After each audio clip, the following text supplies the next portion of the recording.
Sarah stood in the upper gallery, her heart racing as Alexander stepped closer. The dim lighting made his eyes look darker, more intense. Below them, the charity gala buzzed with elegant guests and soft music. "Can I kiss you?" Alexander asked softly. Sarah's mind spun with 1,000 thoughts. She had just met this man tonight. He was a billionaire. Her ex-husband was downstairs. Everyone would be watching. There were so many reasons to say no. But she was tired. So tired of caring what other people thought. So tired of playing it safe. So tired of making herself smaller to make others comfortable. "Yes," she whispered. "Hello family, welcome back. Please take a moment to subscribe and give this video a thumbs up. It truly means a lot to us. Don't forget to share it with your friends and loved ones and turn on the notification bell so you never miss a new story. So sit back and relax as we dive into the story." Alexander cupped her face gently in his hands. When his lips touched hers, everything else disappeared. The party, the people, the pain, all of it melted away. There was only this moment, this kiss, this feeling of being truly wanted. When they pulled apart, Sarah was smiling. Really smiling. It was a smile she hadn't felt in years. Then she heard a voice. "Sure. Angry. Familiar. Are you serious right now, Sarah?" She turned slowly. Her ex-husband Daniel stood there, his face red with anger. His new fiancée Jessica stood beside him, looking shocked and embarrassed. "What is going on here?" Daniel demanded. His hands were clenched into fists. "You're making a fool of yourself. Throwing yourself at the first rich man who gives you attention. This is embarrassing." Something inside Sarah broke. Not in a bad way. In a freeing way. Like chains falling off. Maybe it was Alexander's kiss still warm on her lips. Maybe it was all those therapy sessions finally making sense. Maybe she was just done being small and quiet. "Embarrassing," Sarah repeated. Her voice was calm but strong. "You want to know what's really embarrassing, Daniel?" The air in the gallery suddenly felt heavy. Alexander stood beside her, steady and supportive. Jessica tugged nervously on Daniel's arm. Daniel's face went from red to pale. Sarah took a breath. She had been quiet for 7 years. 7 long years of swallowing her words, her pain, her truth. Not anymore. But how did Sarah get here?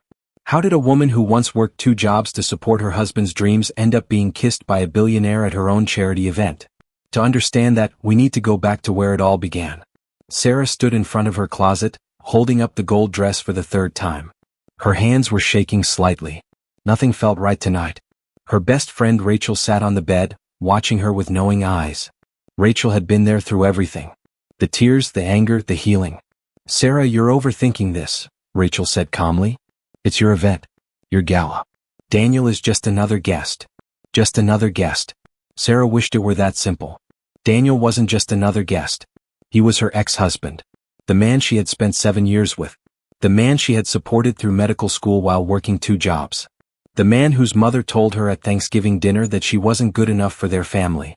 While Daniel sat there silent, pushing food around his plate. The man who looked her in the eyes 8 months ago and said those terrible words. "I need someone who inspires me to be better, Sarah. And that's just not you." Those words still hurt. Even after all the therapy. Even after all the crying. Even after Rachel had to take ice cream away from her at 2 in the morning. Even after Sarah started rebuilding her life, piece by piece. There was still a part of her that heard his voice saying she wasn't enough. But tonight wasn't about him. Tonight was about her. Sarah was the lead curator at the Riverside Gallery now. She had earned that promotion through hard work and talent. Not because anyone felt sorry for the divorced woman.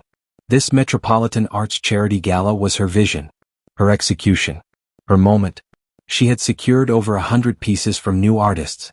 She had convinced the city's wealthiest people to attend. She even had one of her own paintings in the show. Though she used a fake name because she still felt shy about her work. Sarah slipped into the gold dress. It hugged her curves perfectly. She had spent 2 hours styling her natural hair into an elegant updo. 5 YouTube videos had helped her get it right. When she looked in the mirror, she barely recognized herself. This woman looked confident. Successful. Strong. She looked like someone who was enough. "There she is," Rachel said, standing up to zip the back of Sarah's dress. "That's the Sarah I know. Now let's go show everyone why you're the best curator in this city." The Grand Pavilion Hotel looked like a dream. Crystal lights hung from the ceiling, casting warm glows everywhere. The artwork Sarah had carefully chosen lined the walls. Each piece told its own story. Guests in beautiful evening clothes walked around with champagne glasses. A A string quartet played softly in the corner. Sarah had made this happen. Not Daniel's wife. Not someone's daughter. Just Sarah Thompson. And she had done it all on her own. But would tonight stay perfect? Or would seeing Daniel destroy everything she had built? Sarah moved through the crowd, greeting donors and artists. She talked about each piece with real passion. This was where she belonged. Art had always been her first love, even before Daniel. Even when he called it a cute hobby that wouldn't pay the bills. Deep down, Sarah had always known this was her true calling. Then she felt it. That strange feeling on the back of your neck when someone is watching you. She turned around. There he was. Daniel walked through the entrance with her. Jessica. The nurse from his hospital. The woman he swore was just a friend. Until she wasn't. Jessica was everything Sarah wasn't. Blonde. Petite. The kind of woman Daniel's mother probably cried happy tears over. They matched perfectly. His navy suit. Her navy dress. Very coordinated. Very were so in love. Sarah's stomach dropped. But she kept her face calm and professional. She was the curator here. She had to greet all the guests. Even the ones who broke her heart into a million pieces. Sarah, Daniel said, walking up with his doctor's smile. Warm but distant. The place looks great. Really? Thank you, Sarah replied. Her voice was steadier than she felt. I'm glad you could make it. Jessica extended her left hand to shake Sarah's. The massive diamond on her ring finger caught the light. It sparkled like a tiny sun. We wouldn't have missed it, Jessica said sweetly. Daniel talks about how much you love art. It's so nice that you found something to keep you busy. Keep her busy. Like this was a hobby to pass time between crying sessions. Rachel appeared at Sarah's side like a guardian angel. Sarah, the Henderson family wants to discuss their donation, she said smoothly. She gave Daniel a cold look. Excuse us. As Rachel pulled her away, Daniel called after them. It's good to see you doing okay financially. I know things were tight after the divorce. If you ever need anything. Sarah didn't respond. She couldn't. If she opened her mouth, she might say something she'd regret. This was a professional event. Rachel walked her to the bar and ordered sparkling water. Breathe, she whispered. Just breathe. You're doing amazing. Sarah was taking her first sip when something changed. The conversations around them got quieter. Heads turned toward the entrance. Someone whispered nearby, "Is that Alexander Sinclair?" Alexander Sinclair. Real estate billionaire. Known for his charity work and his mysterious private life. He had donated to the gallery before, always anonymously. But Sarah had never met him in person. And now he was here. He walked through the crowd in a perfectly tailored black suit. He moved with the kind of confidence that comes from never having to prove yourself to anyone. As the lead curator, Sarah had to greet him. It was her job. She smoothed down her dress and walked over. She extended her hand. Mr. Sinclair, I'm Sarah Thompson, lead curator. Thank you so much for coming. His handshake was firm and warm. When he smiled, it reached his eyes. Please call me Alexander. And I should be thanking you. I've been looking forward to this event for weeks. Your selection of artists is remarkable. Could this billionaire really change everything about Sarah's night? Or was this just the beginning of something even more complicated? Sarah and Alexander started walking through the gallery. As they talked about the artwork, Sarah felt herself relaxing. He didn't just make polite conversation. He actually understood art. He asked thoughtful questions about technique. About the stories behind the works. About her vision as a curator. It was refreshing. Talking to someone who saw the art and not just the price tags. This one, Alexander said, stopping in front of a painting. It showed a woman in profile, her face tilted toward the sun. This speaks to me. There's something about the way the artist captured the light.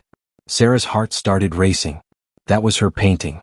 The one she had submitted under a fake name because she was too scared to put her real name on it. The artist calls it emerging, Sarah said softly. It's about the moment you realize you're not who you used to be. That the person you're becoming is someone you actually like. Alexander turned to look at her. Really look at her. Something passed between them. Understanding maybe. Recognition. Are you the artist? He asked. Sarah hesitated. Then nodded. I don't usually tell people. It feels too vulnerable. It's extraordinary, Alexander said. You're extraordinarily talented. They talked for over an hour. Alexander told her about growing up in Detroit. About building his first company from nothing. About his love for supporting new artists because someone had believed in him once when he had nothing. Sarah told him about her journey through art history.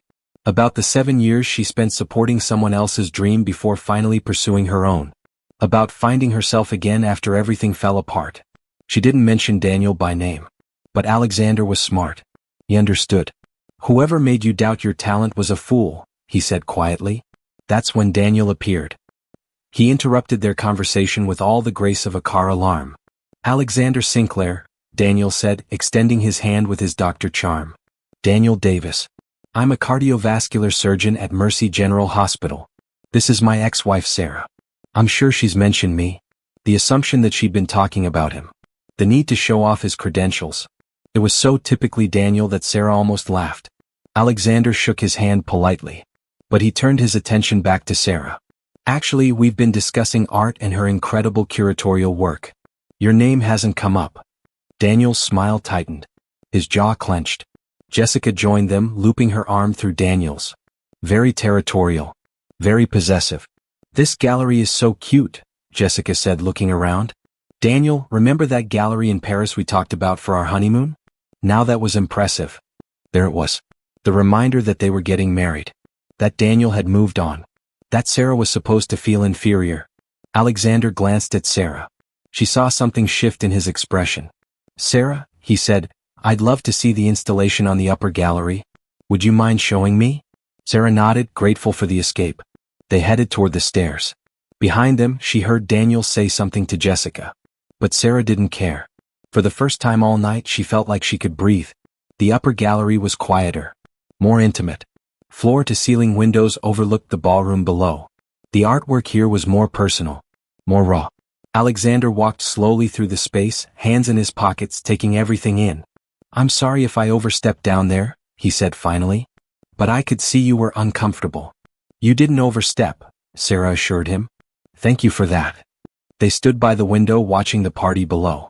Sarah could see Daniel and Jessica in the same spot, looking up toward where they stood. "Can I tell you something?" Alexander asked, turning to face her. What secret was Alexander about to reveal? "I didn't just come here tonight for the art," Alexander said. "I mean, yes, the art is incredible. And yes, I believe in supporting the gallery. But I've been following your work for months, Sarah." Sarah's eyes widened. "What?" "Your installations. Your curatorial choices. Even the pieces you've created yourself," Alexander continued. "I've been one of your anonymous donors. I wanted to support your vision without any expectations or strings attached." Sarah's heart was pounding. "Why?" "Because brilliance recognizes brilliance," he said simply. "And because from everything I've read about you, everything I've seen in your work, you're someone I wanted to know. Not just as a donor or a professional contact, but as a person." The air between them felt electric. This man, this successful, intelligent, gorgeous man had been paying attention to her. Not because he felt sorry for her. Not because he wanted something from her. But because he valued what she created. "I know we just met tonight," Alexander continued, stepping closer. "And maybe this is crazy. But I feel like I already know you through your work. Would it be completely inappropriate if I asked to kiss you?" Sarah's mind raced. This was too fast, wasn't it? They just met. He was a billionaire donor. Daniel was downstairs. People were watching. There were 1,000 reasons to say no. But Sarah was so tired of letting other people's opinions control her choices. So tired of playing it safe. So tired of being the woman who made herself smaller to make others comfortable. "Yes," she whispered. "You can kiss me." Alexander's hand came up to cup her face. Gentle and sure. And when his lips met hers, everything else disappeared. The gala. The guest. Daniel. All of it. There was just this moment. This kiss. This feeling of being wanted. Not despite who she was, but because of it. When they pulled apart, Sarah was smiling. Really, genuinely smiling in a way she hadn't in years. That's when she heard Daniel's voice. Sharp and angry. "Are you serious right now, Sarah?" They turned to find Daniel and Jessica standing there. They had followed them upstairs. Daniel looked furious. His face was red. His hands were clenched at his sides. Jessica looked somewhere between shocked and humiliated. "What exactly is going on here?" Daniel demanded. "You're making a fool of yourself. Throwing yourself at the first rich man who shows you attention. This is embarrassing." Something inside Sarah snapped. Maybe it was Alexander's kiss still tingling on her lips. Maybe it was the months of therapy finally clicking into place. Maybe it was just that she was done being small. "Embarrassing," Sarah repeated. Her voice was calm but firm. You know what's embarrassing, Daniel? Daniel took a step back. Something in Sarah's tone warned him this wasn't going to go the way he expected. Being married to someone for 7 years and never once standing up for them when your mother made racist comments at family dinners, Sarah said. Her voice got stronger with each word. Embarrassing is having an emotional affair for 6 months and lying to your wife when she asks if something's wrong. Daniel's face went pale. That's not. I never. You never what? Sarah continued, stepping forward. Never made me feel like I was too much and not enough at the same time? Never compared me to your colleagues' wives? Never suggested I straighten my hair for your hospital's charity dinner because it would look more professional? Jessica was staring at Daniel now. Sarah could see doubt creeping into her expression. Confusion. Questions forming in her mind. Alexander spoke up, his voice calm but carrying unmistakable authority. I think you need to step back and remember that you walked away from this incredible woman. That was your choice. What she does now, who she kisses, who she spends her time with, that's none of your concern anymore. Would Daniel finally back down? Or would this confrontation explode into something even bigger? This is just a rebound, Daniel shot back. But his voice was weaker now, less confident. She's using you for your money? That's what? Finish that sentence, Alexander said quietly, dangerously. Please finish that sentence and let everyone hear exactly what kind of man you are. Daniel closed his mouth. Jessica tugged on his arm. Daniel, let's just go. But Sarah wasn't done. Not yet. You want to know the truth, Daniel? Sarah said. You leaving me was the best thing that ever happened to me. Because it forced me to remember who I was before I spent 7 years trying to be who you wanted. Her voice rang clear and strong through the gallery. I'm a talented curator. I'm an artist. I'm a woman who knows her worth. And you know what? I'm grateful. Grateful that you're Jessica's problem now. Grateful that I get to move forward with my life. Grateful that I never have to shrink myself again to fit into your narrow vision of who I should be. The silence that followed was deafening. Daniel looked like Sarah had slapped him. Jessica was pulling harder on his arm now, clearly wanting to leave. Finally, Daniel turned and walked toward the stairs. Jessica clicked behind him in her heels. You'll regret this, he called back. But it sounded hollow. Empty. The only thing I regret, Sarah called after him, is not doing this sooner. As they disappeared down the stairs, Sarah heard applause. Rachel was standing at the entrance to the upper gallery with a few other colleagues. All of them were clapping. Word had clearly spread because more people were looking up at them. Some smiling. Some whispering. But mostly smiling. Alexander took Sarah's hand. Are you okay? Sarah laughed, surprising herself. I'm better than okay. I'm free. The rest of the gala passed in a blur. Daniel and Jessica left early, clearly fighting. Sarah's colleagues congratulated her, not just on the successful event, but on finally standing up for herself. Rachel hugged her so hard Sarah thought her ribs might crack. That's my girl, she whispered. That's my girl. As the event wound down, Alexander and Sarah found themselves alone again. This time on a quiet balcony overlooking the city. I hope I didn't cause problems for you professionally, Alexander said. I just couldn't stand watching him talk to you that way. You didn't cause problems, Sarah assured him. You reminded me that I don't have to accept being treated badly just to keep the peace. Thank you for that. I meant what I said earlier, Alexander continued, about wanting to know you. Not just professionally, though I do have a project I'd love your expertise on. A $50 million art acquisition for my new headquarters. But more than that, I'd like to take you to dinner. A real date. If you're interested. Sarah looked at this man. Successful. Kind. Someone who saw her for who she really was. And she felt something she hadn't felt in years. Oh. I'm interested, Sarah said. But I need to take things slow. I'm still healing. Still figuring out who I am outside of that marriage. Slow is good, Alexander said, smiling. Slow means I get more time to know you. He kissed her again. Softer this time. Sweeter. And it felt like a promise. Not of perfection or fairy tales, but of possibility. Later that night, alone in her apartment, Sarah stood in front of her mirror. The gold dress. The confident posture. The smile that reached her eyes. This was her. Not Daniel's ex-wife. Not someone who wasn't good enough. Just Sarah. And Sarah was pretty amazing. Her phone buzzed with a text from Alexander. Thank you for an unforgettable evening. Sweet dreams, Sarah. Sarah smiled and typed back. Thank you for seeing me. Because that's what it was really about. Not revenge or proving anything to Daniel. It was about being seen. Being valued. Being enough exactly as she was. Daniel's opinion of her had expired the moment he walked out the door. His new relationship, his mother's approval, his judgment. None of it mattered anymore. What mattered was that Sarah had found herself again. And Alexander was just a beautiful reminder that the right person will see your worth without you having to perform or prove or shrink. Sarah hung up her gold dress, took down her hair and got ready for bed. Tomorrow she'd wake up as the same Sarah who organized a successful gala. Who stood up to her ex-husband. Who was kissed by a man who valued her mind as much as her beauty. Tomorrow she'd start working on that $50 million project. Tomorrow she'd continue building the life she actually wanted. But tonight she was just going to sleep well. Knowing that she was finally, truly, completely enough.